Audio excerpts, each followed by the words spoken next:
আসসালামু আলাইকুম। অবিরাম বাংলা সংবাদে সবাইকে স্বাগত জানাচ্ছি। তানিয়া ইসলাম রাত্রি। শুরুতেই বিআরবি কেবল সংবাদ শিরোনাম। মানবতা বিরোধী অপরাধের মামলায় খালাস পেলেন মৃত্যুদণ্ডপ্রাপ্ত জামায়াত নেতা এটিএম আজহারুল ইসলাম।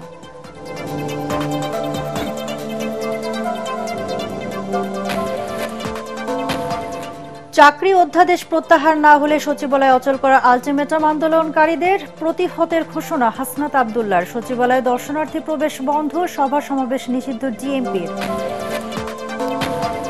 প্রধান উপদেষ্টার সাথে রাজনৈতিক দলগুলোর সংলাপে অস্থিরতা কাটেনি বলছেন বিশ্লেষকরা। সংস্কারের আগে নির্বাচন হলে পুনর্বাসন হবে আওয়ামী লীগের, ব্যর্থ হবে জুলাই বিপ্লব। আওয়ামী ঘরানার গ্রহণযোগ্য ব্যক্তিদের বিএনপিতে যোগদানে বাধা নেই। কেন্দ্রীয় নেতাদের এমন মন্তব্যে তৃণমূলে বিভ্রান্তি। নতুন সদস্য সংগ্রহে অগ্রাধিকার পাবে তরুণরা। এবং কোরবানির ঈদকে সামনে রেখে দেশের বিভিন্ন স্থানে বসেছে পশুর হাট। তুলনামূলকভাবে ছোট গরুর চাহিদা বেশি।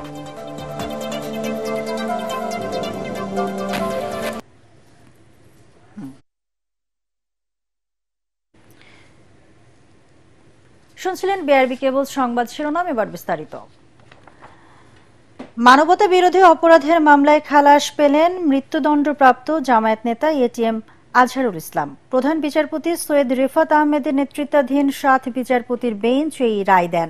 এর আগে শুনানি শেষে গত 8 মে রায়ের জন্য এই দিন ঠিক করেন। মুক্তিযুদ্ধের সময় মানবতা বিরোধী অপরাধের দায়ে এটিএম আজহারুল ইসলামকে মৃত্যুদণ্ড দিয়ে 2014 সালের 30 ডিসেম্বর রায় দেন আন্তর্জাতিক অপরাধ ট্রাইব্যুনাল। 2019 সালের 31 অক্টোবর মৃত্যুদণ্ড বহাল রাখে আপিল বিভাগ। পরের বছর মার্চে আপিল বিভাগের পূর্ণাঙ্গ রায় প্রকাশিত হলে তা পুনর্বিবেচনা চেয়ে 19 জুলাই আবেদন করেন আজহারুল। পুনর্বিবেচনার আবেদনের শুনানি শেষে গত 26 ফেব্রুয়ারি লিভ মঞ্জুর করার পাশাপাশি 2 সপ্তাহের মধ্যে আপিলের সংক্ষিপ্তসার জমা দেওয়ার আদেশ দেন আপিল বিভাগ। আজকের মধ্যে সরকারি চাকরি অধ্যাদেশ প্রত্যাহার করা না হলে সচিবালয় অচল করার আলটিমেটাম দিয়েছেন কর্মকর্তা কর্মচারীরা। এই দাবিতে আজ বাংলাদেশ সচিবালয় কর্মকর্তা কর্মচারী ঐক্য ফোরামের ব্যানারে বিক্ষোভ কর্মসূচির ঘোষণা দিয়েছেন আন্দোলনকারী। গতকাল সচিবালয় কর্মকর্তা কর্মচারী ঐক্য পরিষদের কো চেয়ারম্যান বদিউল কবির বিক্ষোভ সমাবেশ থেকে এই ঘোষণা দেন। দাবি মানা না হলে আগামীকাল থেকে কর্মবিরতিতে যাবার হুঁশিয়ারি দেন তিনি।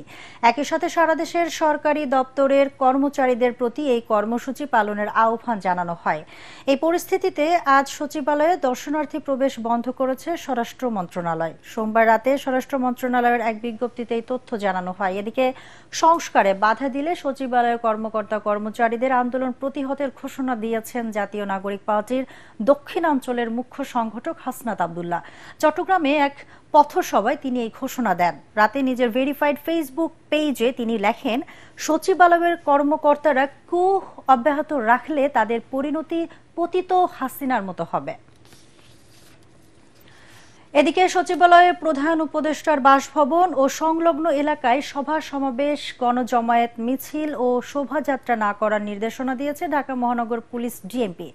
মিডিয়া বিভাগের উপকমিশনার তালেবুর রহমান স্বাক্ষরিত বিজ্ঞপ্তিতে বলা হয়েছে, গত 10 মে ঢাকা মেট্রোপলিটন পুলিশ কমিশনারের জারি করা গণবিজ্ঞপ্তি অনুযায়ী সচিবালয় এবং প্রধান উপদেষ্টার সরকারি বাসভবন, যমুনা ও আশপাশের এলাকায় সভা সমাবেশ, গণজমায়েত, মিছিল ও শোভাযাত্রা ইত্যাদি নিষিদ্ধ রয়েছে।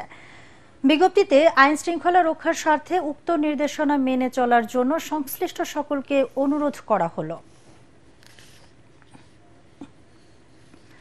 প্রধান উপদেষ্টার সাথে দলগুলোর সংলাপে রাজনৈতিক অস্থিরতা কাটলেও সমস্যা সুষ্ঠু সমাধান হয়নি বলে মনে করছেন বিশ্লেষকরা। তারা বলছেন, সংস্কার না করে চাপ দিয়ে নির্বাচন আদায় হবে মূলত আওয়ামী লীগের পুনর্বাসন। আর এমনটি হলে ভুলুণ্ঠিত হবে জুলাই বিপ্লবের চেতনা। এজন্য রাজনৈতিক দলের পাশাপাশি জাতীয় সংসদ ভবনে জনগণের সাথেও সংলাপ করতে প্রধান উপদেষ্টাকে পরামর্শ দিয়েছেন তারা। ইমদাদুল্লাহ বাবু রিপোর্ট। দাবি দাওয়া আদায় আন্দোলন, প্রধান উপদেষ্টার পদত্যাগের গুঞ্জন সব মিলে দেশের রাজনৈতিক অঙ্গনে সৃষ্ট জটিলতা নিরসনে ডক্টর মোহাম্মদ ইউনূসের সাথে শুরু হয় সংলাপ। 2 দিনে 30টি রাজনৈতিক দলের সাথে তার সংলাপ সংকট কতটা কাটিয়েছে তা নিয়ে এখন সব মহলে চলছে আলোচনা। রাষ্ট্রচিন্তক ও লেখক ফরহাদ মজহার বলছেন, প্রধান উপদেষ্টার সাথে এই সংলাপ একটি ভুয়া তত্ত্ব। রাজনৈতিক দলগুলোর সঙ্গে সংলাপটা এটা একটা ভুয়া তত্ত্ব। রাজনৈতিক দলগুলোকে তিনি মনে করেছেন যে এখানে জনগণের প্রতিনিধি, এবং এটাই অস্থিতিশীলতার প্রধান কারণ। রাজনৈতিক দলগুলো একান্তই লুটেরা মাফিয়া শ্রেণীর প্রতিনিধি, ফলে তিনি জনগণকে ভুলে গিয়ে ডক্টর ইউনূস লুটেরা মাফিয়া শ্রেণীর সঙ্গে তিনি কথা বলতে যাচ্ছেন। সেনাবাহিনী বনাম আপনি আমলাতন্ত্র, এটাকে যেমন তিনি শক্তিশালী করেছেন, অন্যদিকে সেনাবাহিনীকে জনগণের বিপরীতে তিনি হাজির করেছেন। যারাই নির্বাচনের জন্য চাপ দিচ্ছে তারা শুধুমাত্র ফ্যাসিস্ট শক্তির দালাল ছাড়া কিছু না। বলেছে আওয়ামী লীগের কোনো অনুশোচনা নেই, কিন্তু আওয়ামী লীগের সব লোক তো খারাপ না। তো তাদেরকে যেন আমরা অন্তর্ভুক্ত করতে পারি, তার জন্য আপনি একটা সামাজিক একটা আইনি প্রক্রিয়া শুরু করেন। আর শিক্ষক ও গবেষক অধ্যাপক মাহবুবুল্লাহর মতে, এই সংলাপে কেবল রাজনৈতিক দলগুলোর সাথেই ডক্টর মোহাম্মদ ইউনূসের ভুল বোঝাবুঝি দূর হয়েছে।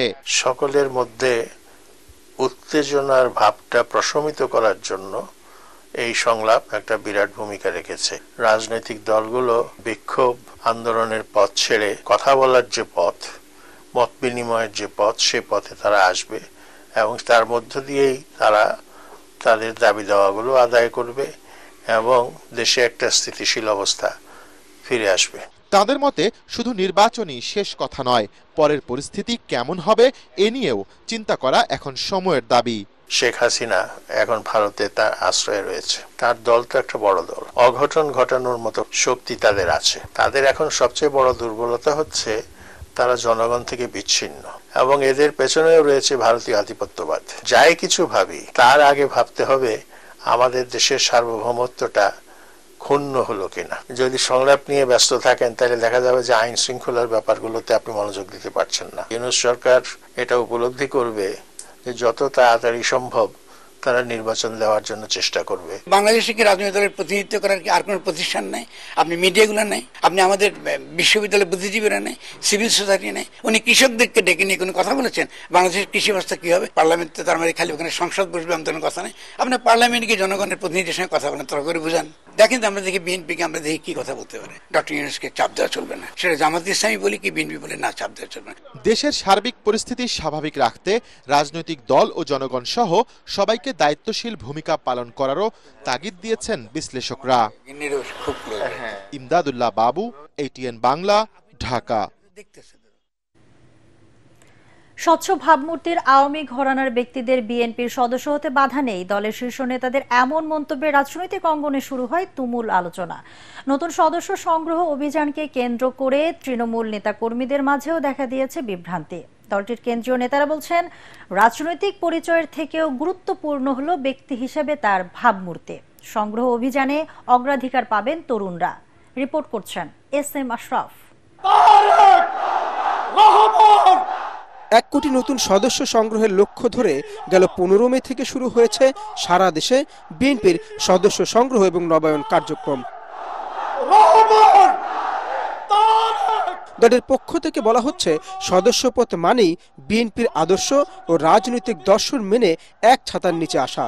নেতারা জানান, কেউ যদি গণতন্ত্র পুনঃপ্রতিষ্ঠায় বিএনপির সঙ্গে থাকেন, আদর্শে বিশ্বাস করেন, তাকে স্বাগত জানাবে দল।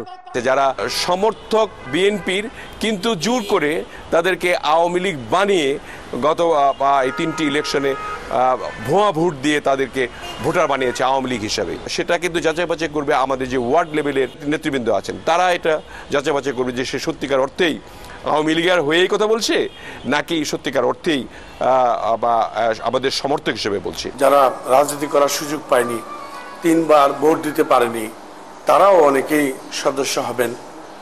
এমনকি আওয়ামী লীগের বিগত কর্মকাণ্ডে অতিষ্ঠ হয়ে, বিরক্ত হয়ে আওয়ামী লীগ থেকে পদত্যাগ করেছে, দুর্নীতি, অনিয়ম, নির্যাতন, নিপীড়ন করে নাই, এরকম আওয়ামী লীগের অনেক ফলোয়ার ছিল, তারাও যদি এখন পদত্যাগ করে আসে, তারাও হতে পারে। তবে প্রশ্ন উঠছে, রাজনৈতিক মতাদর্শের স্পষ্ট বিভাজনের দেশে এমন অবস্থান কি বাস্তবসম্মত? যদিও দলটি মনে করছে, আওয়ামী লীগের অনেক সমর্থক স্বৈরশাসক শেখ হাসিনার নানা কর্মকাণ্ডে অতিষ্ঠ ছিল, তাই তাদের মধ্যে কেউ আদর্শগতভাবে বিএনপির পথে হাঁটতে চাইলে বাধা নেই। তবে সেক্ষেত্রে স্বচ্ছ ভাবমূর্তি, অপকর্মের সাথে জড়িত নয়, সমাজে গ্রহণযোগ্যতা থাকতে হবে। সামাজিক মর্যাদা রক্ষার্থে তাদের অত্যাচার নিপীড়নে আওয়ামী লীগের কাছে নিজেকে রক্ষা করার জন্য নামে মাত্র আওয়ামী লীগের পিছনে ছিল, অথচ মানসিকভাবে ওরা আওয়ামী লীগ হয়নি। ওই শ্রেণীটাকে তো আমরা নিতেই পারি।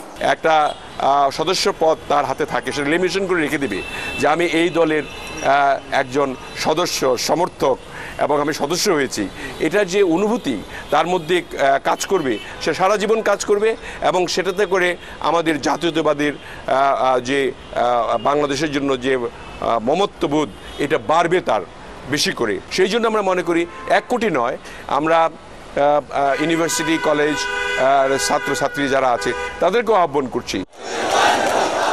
সদস্য পদে নয়, নীতি আদর্শে পরিবর্তন, এই বার্তাই এখন বিএনপির কণ্ঠে। সময়ই বলে দিবে এই নীতিতে কতটা সাফল্য পাবে দলটি। S M Ashraf, ATN Bangla, Dhaka. Injection নয়, প্রাকৃতিকভাবেই গরু মোটা তাজা করছেন পার্বত্য এলাকার খাগড়াছড়ির খামারিরা। একে সাধুবাদ জানিয়ে সব ধরনের সহায়তা দিচ্ছে জেলা কৃষি বিভাগ। এবছর পশুপালনে খরচ বেশি হলেও পার্শ্ববর্তী দেশের গরু না আসায় লাভের আশা পটুয়াখালীর খামারিদের। তবে বড় ও বাহারি গরুর চাহিদা কম থাকায় দুশ্চিন্তায় নাটোরের খামারিরা।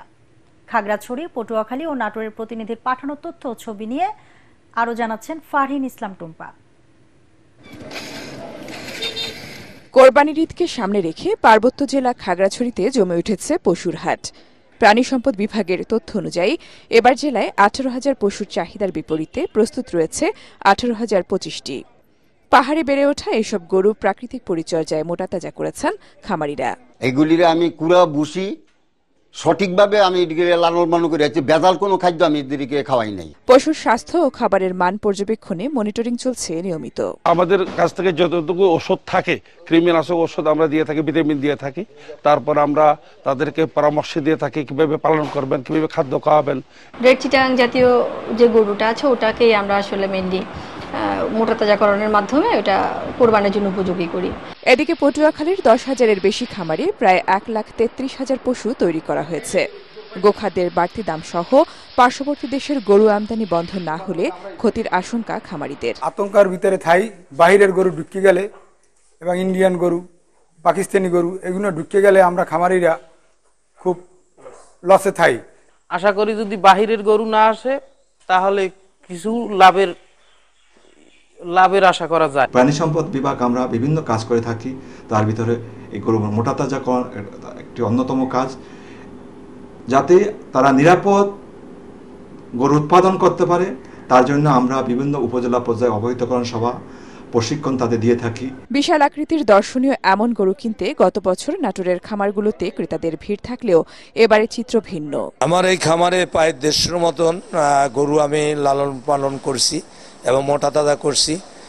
একদম দেশীয় খাবার দিয়ে আমার গরুগুলা তৈরি করি, এই জন্যই গোটা বাংলাদেশে আমার গরুর অনেক চাহিদা। কোরবানিকে কেন্দ্র করে এবার নাটোরের 22,000 খামারে প্রস্তুত রয়েছে 5,14,000 পশু। ফারহিন ইসলাম টুম্পা, এটিএন বাংলা। সাভারে বিসিক শিল্পনগরী ট্যানারিতে কাঁচা ওয়েট ব্লু চামড়া সরকারিভাবে রপ্তানির সিদ্ধান্তের প্রতিবাদে বিক্ষোভ মিছিল ও প্রতিবাদ সমাবেশ করেছে ট্যানারি শ্রমিকরা। সোমবার বিকালে সাভারের হেমায়তপুরের হরিণধরা এলাকায় বিসিক শিল্পনগরী ট্যানারির মূল ফটকে তারা এই বিক্ষোভ সমাবেশ করেন। এতে ট্যানারির সকল কারখানা শ্রমিক সহ প্রায় 14টি শ্রমিক সংগঠনের সদস্যরা অংশ নেয়। এ সময় শ্রমিক নেতারা বলেন, সরকারিভাবে কাঁচা ওয়েট ব্লু চামড়া রপ্তানি হলে একদিকে ট্যানারি শ্রমিকরা বেকার হয়ে পড়বেন, অন্যদিকে মালিকরাও ক্ষতির শিকার হবেন। দ্রুত এই সিদ্ধান্ত প্রত্যাহারের দাবি জানান তারা। সুনামগঞ্জ সদর হাসপাতালের ওষুধ ফার্মাসিগুলোতে বিক্রি করার প্রমাণ পেয়েছে দুর্নীতি দমন কমিশন। বহির্বিভাগে রোগীর ব্যবস্থাপত্র লেখে ডাক্তারের সহকারীরা। এছাড়া হাসপাতাল প্রধান থেকে শুরু করে নিম্ন পদস্থ কর্মচারীরাও নিয়মিত অফিস করেন না। সোমবার সিলেট দুদক পরিচালিত অভিযানে অনিয়ম ও দুর্নীতির এসব চিত্র উঠে আসে। এ সময় হাসপাতালের বিভিন্ন ফ্লোরের ওয়াশরুমের পরিচ্ছন্নতা ও খাবারের মান যাচাই বাছাই করেন তারা। ডিসপেন্সারিতে রোগীদের দেওয়া ওষুধ নেওয়ার স্লিপে ডাক্তারের নাম, পদবি ও সিল না থাকা, রেজিস্টার খাতায় ও স্টোর রুমে থাকা ওষুধের গড়মিল দেখতে পান দুদক কর্মকর্তারা। এবারে খেলার খবর।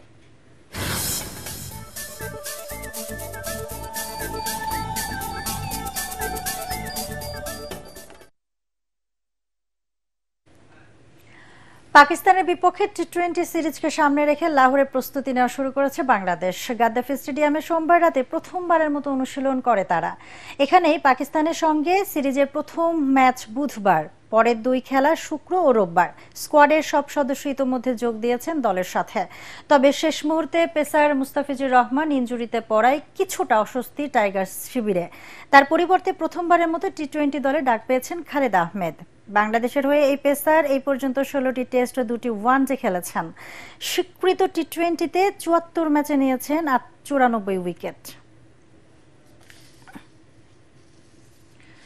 নেইমারকে বাদ দিয়ে বিশ্বকাপ বাছাইয়ের পরবর্তী 2 ম্যাচের জন্য 25 সদস্যের স্কোয়াড ঘোষণা করলেন নতুন কোচ কার্লো আনচেলোত্তি। ইনজুরির কারণে তাকে রাখা হয়নি দলে, ডাকা হয়েছে ক্যাসেমিরোকে। 2023-এর অক্টোবরের পর প্রথমবারের মতো জাতীয় দলে ডাক পেয়েছেন ম্যানচেস্টার ইউনাইটেডের এই মিডফিল্ডার। ফেরাদের তালিকায় আছেন রিয়াল বেতিসে খেলা অ্যান্টনি ও টটেনহামের ফরওয়ার্ড রিচার্লিসন। দলে ডাক পেয়েছেন চেলসি থেকে ধারে স্ট্রাসবার্গে খেলা আন্দ্রে সান্তোস। অন্যদিকে বাদ পড়েছেন রিয়াল মাদ্রিদের স্ট্রাইকার রদ্রিগো ও ম্যানচেস্টার সিটির গোলরক্ষক এদারসন। শেষ করার আগে বিআরবি কেবল সংবাদ শিরোনাম আরেকবার। মানবতা বিরোধী অপরাধের মামলায় খালাস পেলেন মৃত্যুদণ্ডপ্রাপ্ত জামায়াত নেতা এটিএম আজহারুল ইসলাম।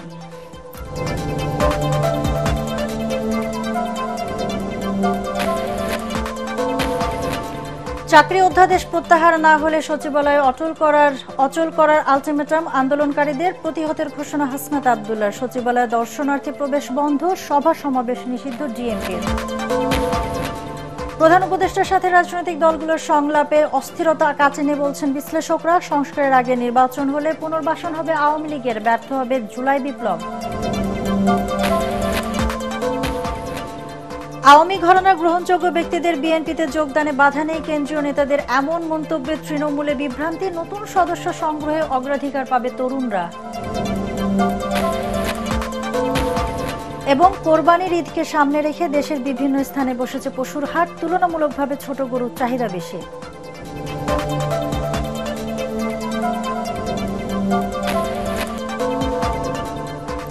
দর্শক, পরবর্তী সংবাদ দেখার আমন্ত্রণ জানিয়ে এখনকার মতো শেষ করছি। এটিএন বাংলা সংবাদ ইউটিউবে দেখতে ব্রাউজ করুন youtube/ATN বাংলা নিউজ। ধন্যবাদ সবাইকে।